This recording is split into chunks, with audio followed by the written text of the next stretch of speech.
एक जंगल में रहता था एक ईमानदार लकड़हारा जिसका नाम था रामू। एक छोटे से घर में रहता था और रोज मेहनत से काम करता था। फिर भी उसके पास खाने के लिए कुछ ज्यादा नहीं रहता और वह गरीब ही रहा। एक दिन वह लकड़ी काटने कहीं दूर गया।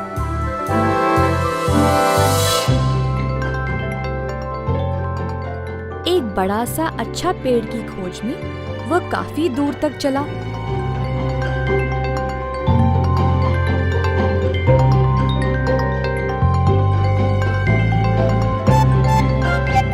जब उसे पेड़ मिल गया वह काम पे लग गया। कुछ समय बाद लकड़ी काटने के समय लकड़हारा के हाथ से कुल्हाड़ी फिसल के नदी में गिर गई।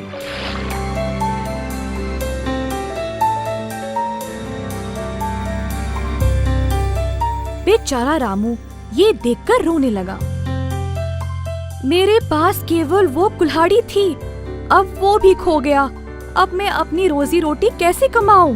रामू उदास बैठा था और अचानक से उसे कुछ सुनाई दिया। मुड़ के देखने पर नदी के अंदर से एक देवी माँ प्रवेश हुई। मैं इस नदी की देवी हूँ। विश्राम करते समय कोई कुल्हाड़ी मेरे पास गिरी।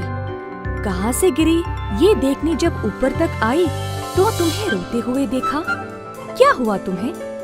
रामू ने अपने आंसू पोंछा और कहा, देवी माँ, जो कुल्हाड़ी गिरी थी वो मेरी ही है। मैं एक गरीब आदमी हूँ, लकड़ी काट के पैसे कमाता हूँ। मेरी कुल्हाड़ी फिसल के नदी में गिर गई और अब मेरे पास रोजी रोटी कमाने का और कोई रास्ता नहीं है। कृपया करके अगर आप मुझे मेरी कुल्हाड़ी वापस कर दे तो मैं आपका आभारी रहूँगा। देवी तुरंत नदी के भीतर चली गई और वापस ले आई एक सुनहरी कुल्हाड़ी। देवी ने रामू को कुल्हाड़ी दी, परंतु रामू ने कहा कि ये उसका नहीं है। देवी फिर से नदी के अंदर गायब हो गई और इस बार एक चांदी का कुल्हाड़ी ले आई। रामू ने फिर से मना किया और बोला कि ये भी उसका नहीं है। अब वह और भी दुखी हो गया।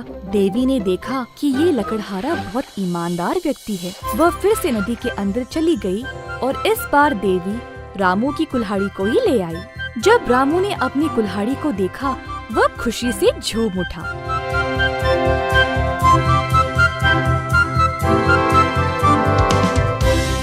उसने देवी माँ का बहुत बहुत धन्यवाद किया। रामू की सत्यता देखकर देवी माँ ने सोने और चांदी दोनों कुल्हाड़ियों को रामू के हाथ में सौंप दिया। लकड़हारा तीनों कुल्हाड़ियों को खुशी खुशी अपने साथ घर ले